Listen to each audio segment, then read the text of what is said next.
afternoon, ladies and gentlemen.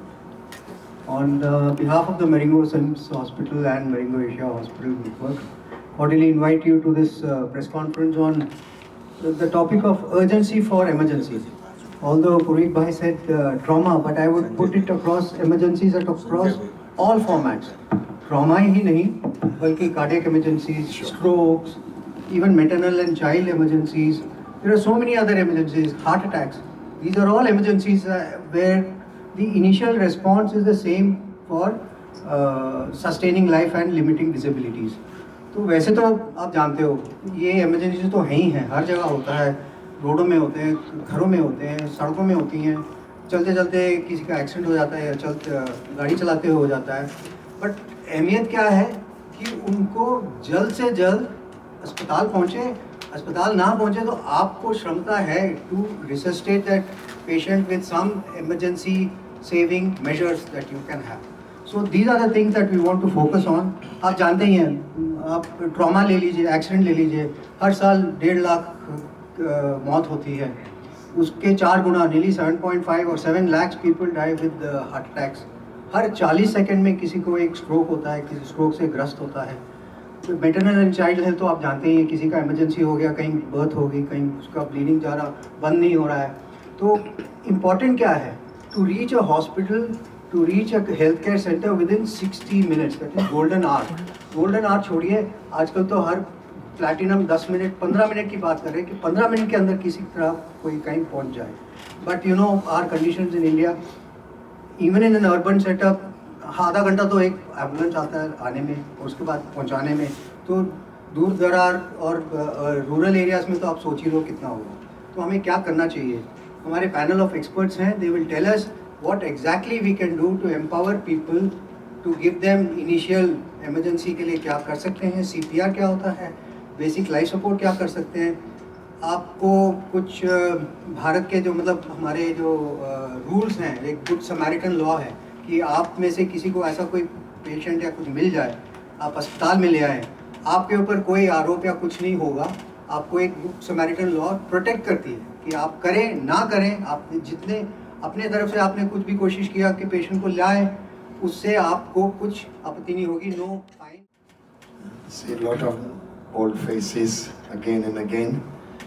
So we have been here now 15 years in Marengo, and we joined 3 years ago.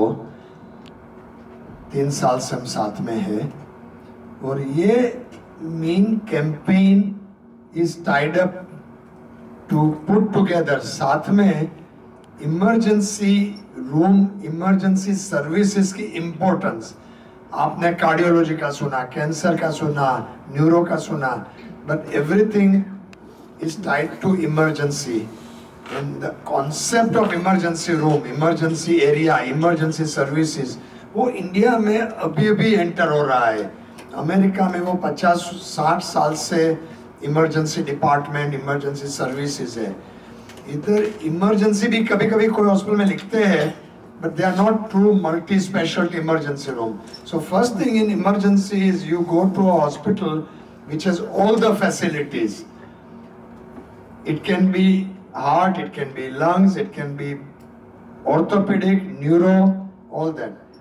Second thing जो doctor Shankar ने बताया कि urgency to reach emergency has to be very important, and that is where media has to now play a role. कोई भी बीमारी में emergency room में तात्कालिक पहुंचना चाहिए, पीरियड. अभी भी इंडिया में टेंडेंसी क्या है बताओ? हमारे घर पे भी कुछ बीमार होते हैं तो हमारे लोकल GP को फोन करते हैं, डॉक्टर को. कभी कभी थोड़े घंटों तक डॉक्टर्स का कांटेक्ट भी नहीं होता है. दोपहर होती है, डॉक्टर का घर में सो गया होगा. रात को बहुत डॉक्टर साइलेंट रखते हैं. तो बहुत बार केयर डिलीवरी एक टाइम लैग से नहीं होती है. तो वो मीडिया को बहुत इम्पोर्टेंस से बताना पड़ेगा कि कुछ भी बीमारी में, कुछ भी जगह में आपको लगे डॉक्टर चाहिए, चलो आपके डॉक्टर का कांटेक्ट करने में गलती नहीं है, कर लो. डॉक्टर का कांटेक्ट ना हो पाए या डॉक्टर के पास फैसिलिटी नहीं है, तो go to the nearest best emergency room, both nearest and best. Nearest कभी कभी इमरजेंसी बोर्ड लिखा है पर वहाँ फैसिलिटी नहीं है, इधर सीटी चाहिए, एमआरआई चाहिए, all kind of equipment and all departments. So that is the campaign we are doing to create awareness. Past में हमने transplant के बहुत campaigns किए हैं. You know that all of you have been there. We have done campaign on other areas, heart attack के. But this campaign is the philosophy कि patient को emergency room में ही जाना चाहिए emergency services लेने के लिए. So thank you very much everybody. And I have लिए आप सब लोग आए हो, मेरी एक आपसे रिक्वेस्ट है कि ये नोबल कॉज को अर्जेंसी फॉर इमरजेंसी जितना हो सके उतना स्प्रेड करिए कि जिससे लोगों की लाइफ तो बच ही सकती है, लेकिन बाद की जो मॉर्बिडिटीज़ होती है वो भी हम कम कर सकते हैं. सीइंग इज बिलीविंग, तो ज़्यादा कुछ बोले बिना I will just give 3 scenario. एक पेशेंट तो अभी है हमारे पास, उनके रिलेटिव्स भी यहाँ पे है. टाइमली ट्रीटमेंट या तो प्रॉपर ट्रीटमेंट नहीं होने से क्या प्रॉब्लम हो सकता है, हेलमेट नहीं पहनने से, हेलमेट पहना था, हेलमेट नहीं पहनने से कितना डैमेज हो सकता है. सेकंड, अनफॉर्चुनेटली वो आज फ्राइडे है तो बड़ी नमाज के लिए गए, बट एक पेशेंट को ऑपरेट किया था, same large clot head injury में हुआ था.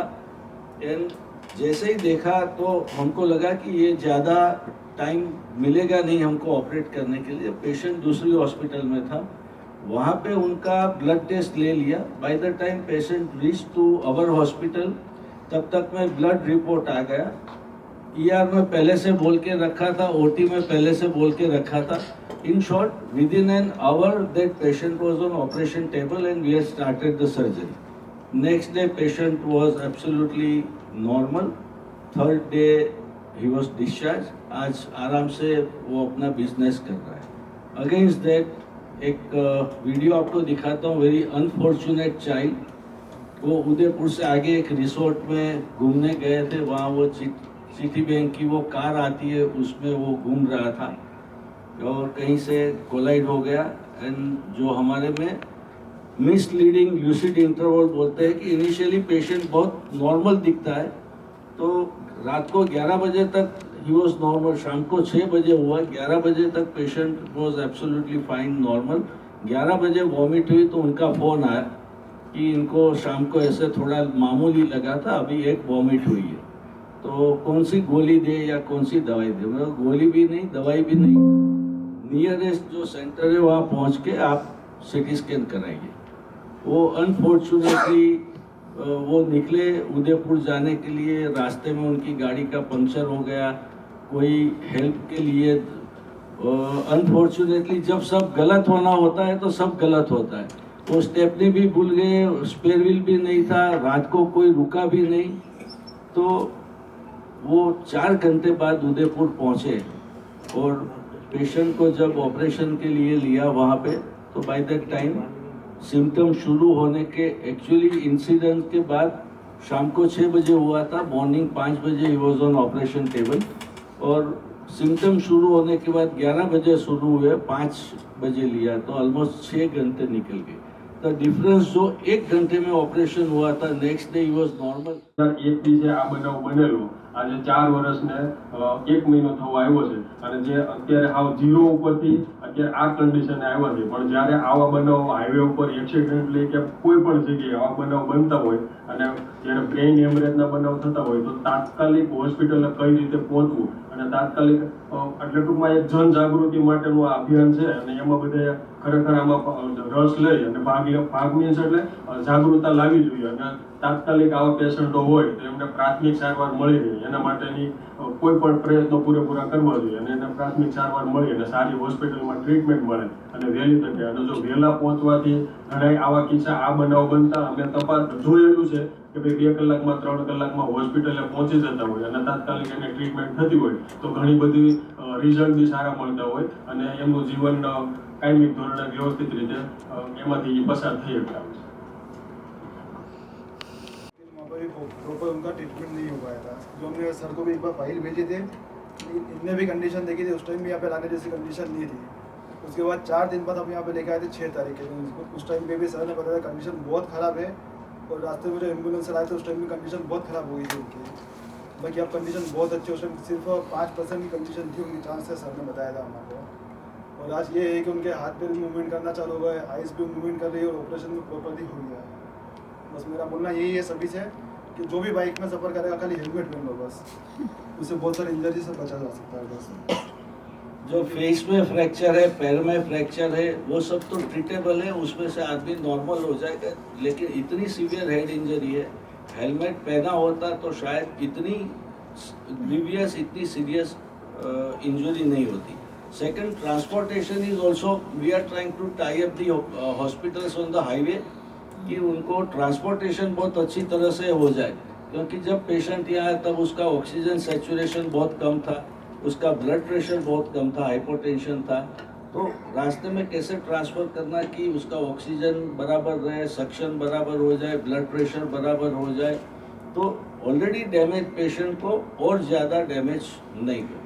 तो ये message, urgency for emergency treatment with in 60 minutes और गोल्डन आवर, इसके ऊपर ये एक नोबल कोज है, ये कोज को आप स्प्रेड करिए, ऐसे मेरी સ્થિત મેક્સિમમ મલ્ટી સ્પેશિયાલિટી હોસ્પિટલ્સ એ લોકો પાસે સાધન સામગ્રી અને ડૉક્ટરોને બધી ફેસિલિટી છે કે એ લોકો આવા ગંભીર ઈજાના પેશન્ટની સારવાર કરી શકે, પણ એ કમિટમેન્ટ કે આવા પેશન્ટની સારવાર વ્યવસ્થિત રીતે કરવી છે એ આપણું મિશન હોવું જોઈએ, એ આપણી ફર્સ્ટ પ્રાયોરિટી હોવી જોઈએ અને એ ઇમરજન્સીની સામે બીજી બધી વસ્તુ પાછળ રહે એ કમિટમેન્ટ અમે અહીં મરેંગો સિમ્સમાં કરી રહ્યા છે। અને એ કમિટમેન્ટ ફક્ત અમારા કેમ્પસમાં અમે શું કરીએ એના પર નથી, અમે આ આવતા 1 વર્ષમાં કોલેજીસમાં, સ્કૂલ્સમાં, હાયર સેકન્ડરીમાં, કોર્પોરેટ્સમાં જઈને બધાને બેઝિક લાઈફ સપોર્ટ શીખવાડવાના છીએ કે જેથી આવું કોઈ ઇમરજન્સી બનાવ તમારી બાજુમાં બને તો દરેક વ્યક્તિ એ પ્રાથમિક સારવાર કરી શકે અને પ્રાથમિક સારવાર કરીને પેશન્ટને હોસ્પિટલ સુધી પહોંચાડવાની પવિત્ર ફરજ નિભાવી શકે। એને માટે જે એજ્યુકેશન આપવાની જરૂર છે એ મરેંગો સિમ્સ કરનાર છે। એની સાથે સાથે આપના સહકારથી ટ્રાફિકમાં થોડાક નિયમો લોકો વધારે ફોલો કરે, એમ્બ્યુલન્સને પ્રાયોરિટી આપે જવા માટે, હેલ્મેટ પહેરીને ફરે, બેફામ ના ચલાવે, રોંગ સાઈડ પર ના ચલાવે, એક્સિડન્ટ ના થાય એનું ધ્યાન રાખે, આ બધું પણ આપણે આ વર્ષની અંદર આવા ઝુંબેશ ચલાવી, આવા કેમ્પેઇન ચલાવીને લોકોને આને માટે જાગૃત કરવાના છીએ। અમે એક ઓથ એટલે કે સોગંદનામું જેવું પણ બનાવ્યું છે કે જે અમે કોલેજીસમાં દેશું તો છોકરાઓને લેવડાવશું કે અમે ટ્રાફિકના આટલા નિયમોનું પાલન કરશું। આ બધી એક્ટિવિટીથી અમારી ફક્ત એક જ હેતુ છે કે અમદાવાદની અંદર આપણે જ્યાં પહોંચી શકીએ છીએ એ એરિયામાં એટલીસ્ટ આપણે લોકોને આ એક્સિડન્ટ, ઇમરજન્સી અને આ બધા પ્રોબ્લેમ્સ માટે થઈને જાગૃતતા રાખીને એટલીસ્ટ આટલા લોકોને પ્રોપર સારવાર મળે અને આપણે ત્યાં મૃત્યુ આંક ઓછો થાય એવી કોશિશ કરી શકીએ। એટલે ટ્રેનિંગ પ્રોગ્રામ અમે કરીશું। અમારી હોસ્પિટલમાં અમે હવે પ્રોટોકોલ બેઝ ટ્રીટમેન્ટ કરવાના છે। પ્રોટોકોલ બેઝ ટ્રીટમેન્ટ એટલે પેશન્ટ આવ્યું પછી એને અડધો કલાક 5-6 ડૉક્ટર તપાસે અને પછી ટ્રીટમેન્ટ ચાલુ કરે એવું નહીં। પેશન્ટ આવે એટલે ઇમરજન્સી રૂમમાં બેઠેલો ડૉક્ટર એ પેશન્ટના 5 વાઇટલ્સ જોઈને પ્રોટોકોલ દ્વારા 1, 2, 3, 4 સ્ટેપ્સ જે પ્રાથમિક લાઈફ સેવિંગ ટ્રીટમેન્ટ છે એ તો એ જ કરી લેશે અને પછી સ્પેશિયાલિસ્ટ લોકો ઇન્વોલ્વ થશે અને high and surgeries, secondary treatment જે છે એ સ્પેશિયાલિસ્ટ ઇન્વોલ્વ થઈને કરશે। પણ જે પહેલા કલાકની ટ્રીટમેન્ટ છે એ તો એક આલ્ગોરિથમમાં છે પ્રમાણે સ્ટેપ વાઇઝ 1, 2, 3, 4, 5, 6 એ થઈ જ જશે અને એટલે પેશન્ટ અહીંયા સવારે 10 વાગે પહોંચે કે રાત્રે 2 વાગે પહોંચે એની સારવારમાં કોઈ ફરક નહીં પડે એ અમે અહીં કમિટ કરી રહ્યા છે અને એ રીતની અમે અહીંયા તૈયારી કરી રહ્યા છે। એટલે इन्हीं 3 चीज़ों के लिए आती है। 1 ट्रॉमा, दूसरा हार्ट अटैक, तीसरा ब्रेन अटैक, स्ट्रोक। क्योंकि यहाँ पर टाइमली ट्रीटमेंट आपकी टोटल आउटकम को चेंज कर सकता है। पेशेंट कंप्लीटली नॉर्मल हो सकता है, या जो मरने वाला है वो बच सकता है, जो सीवियरली डिसेबल रहने वाला लाइफ लॉन्ग, उसकी डिसेबिलिटी कम की जा सकती है। तो इसलिए इन तीनों में गोल्डन आवर्स का कंसेप्ट है। सो जो हम कैंपेन स्टार्ट कर रहे हैं, urgency for emergency for this, आपने देखा कि तीनों ही डिपार्टमेंट के डॉक्टर्स अवेलेबल है, क्योंकि इसमें timely based treatment totally change कर सकता है ट्रीटमेंट को। सो जैसे इमरजेंसी के बोर्ड बहुत सारे हॉस्पिटल में लगे हुए हैं, लेकिन जैसे डॉक्टर प्रणव शाह ने बोला कि कमिटमेंट इज रिक्वायर्ड। ओके, तो हमारे हॉस्पिटल में एक एल्गोरिदम से, फिक्स प्रोटोकॉल से ही ट्रीटमेंट होता है। लाइक स्ट्रोक पेशेंट आता है, तो जैसे ही स्ट्रोक सस्पेक्ट पेशेंट इमरजेंसी में घुसा, there is announcement, that is the stroke alert. So पूरे हॉस्पिटल में अनाउंसमेंट होता है कि स्ट्रोक सस्पेक्ट है। तो जो भी इसके सारवार में, ट्रीटमेंट में इन्वॉल्व होने वाला डॉक्टर, नर्सिंग स्टाफ, वो तैयार रहे। उसको प्रायोरिटी मिलती है इन्वेस्टिगेशन के लिए, उसको प्रायोरिटी मिलती है सीटी स्कैन के लिए, एमआरआई के लिए, ब्लड इन्वेस्टिगेशन के लिए। और यदि सपोज मैं ओपीडी में पेशेंट देख रहा हूँ, मैं उसको छोड़कर पहले इमरजेंसी में स्ट्रोक पेशेंट को देखने के लिए जाऊंगा, जिससे उसका टाइम कट हो सके उसके डायग्नोसिस के लिए। Okay, so code alert, stroke alert होता है, जिससे उसको हम जितने जल्दी टाइम से ट्रीटमेंट दे सके वो उसको डिलीवर हो जाए। यदि ऐसा नहीं है तो हो सकता है स्ट्रोक का पेशेंट किसी इमरजेंसी में वो गोल्डन आवर्स को ऑलरेडी, और गोल्डन आवर्स में इन चीज़ों का ट्रीटमेंट नहीं हो।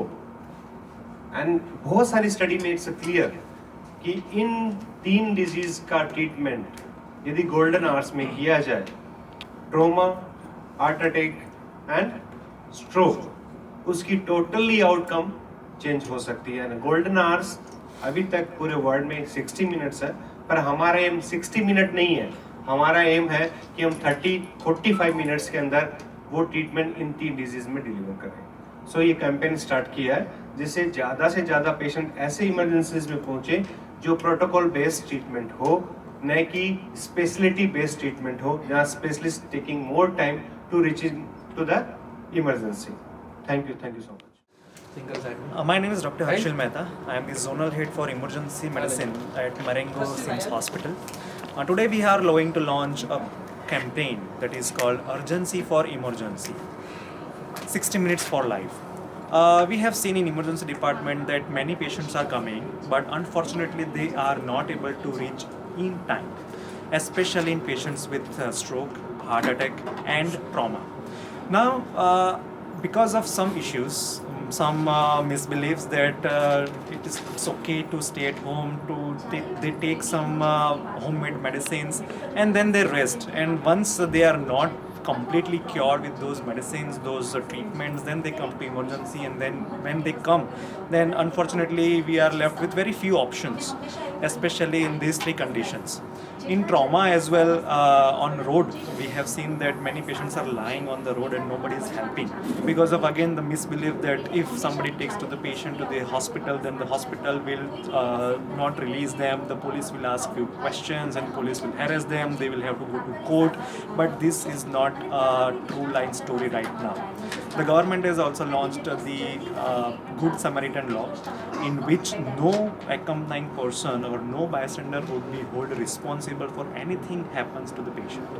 And in fact government is paying price to these persons who are helping those patients. So don't stay in misbelief, and we would like everyone to help others, because we are also going to help others. During this 1-year launch of program, this Urgency for Emergency, we are going to spread awareness in different societies, in schools, in colleges, in corporates, in societies, that how they can help for themselves as well as for others and can save maximum life. Even the bystanders are better than us, the doctors, for that person. And be a person and consider this as a social service, not a liability. So that is How all about we the, say. you were talking about the pledge? Yeah. Okay. So during this campaign, with the different offices, different corporates, we are going to train them regarding BLS, CPR, first aid, and the pledge would be taken by them to help others. So day before yesterday, during match on 12th of February, you must have witnessed the organ donation pledge taken in the Namo Stadium. So likewise, we are also going to launch during this campaign to ask others to take a pledge to help others and being a good Samaritan. There is also an apprehension like when a critical patient arrives in a hospital and hospital forces them to deposit some money. So can you throw some light as to how SIMS takes care of persons who are in emergency, patients? So here at Marengo SIMS Hospital or any Marengo Asia hospitals, for life-saving treatments, we don't ask any single penny. So whenever patient comes, we start the treatment, we save lives, and before that, there is no deposit of any single money in the hospital. And that is also emphasized by government also. So we follow the strict guidelines provided by the government, and being a good hospital or as a social service, there is no deposit of any single money to save anyone's life. Thank you, doctor. Thank you.